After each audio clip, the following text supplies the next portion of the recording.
You know, the gospel message, whether or not Jesus died and rose from the dead and who he claimed to be, has such an impact in our lives that I dare say it's the question that has the greatest implication.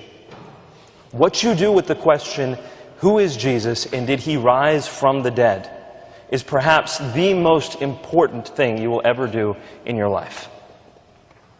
Now, in my case, I believed not that Jesus had risen from the dead when I was a child. Far from it. I was raised as a Muslim here in the United States. And the idea that Jesus even died on the cross was contrary to what I had been taught. And in fact, a position that I had argued from childhood was that, of course, Jesus didn't die on the cross. If he didn't die, he couldn't have risen from the dead. So it wasn't just something incidental to my beliefs as a Muslim. I vehemently argued that Jesus didn't die on the cross.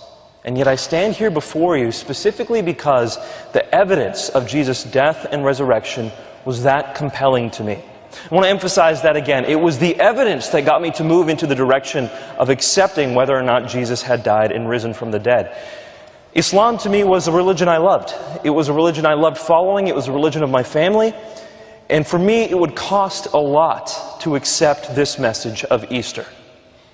But the evidence was that compelling, and I hope to present that information to you today. If you're wrestling with these matters, I'm here to assure you that the evidence is quite strong.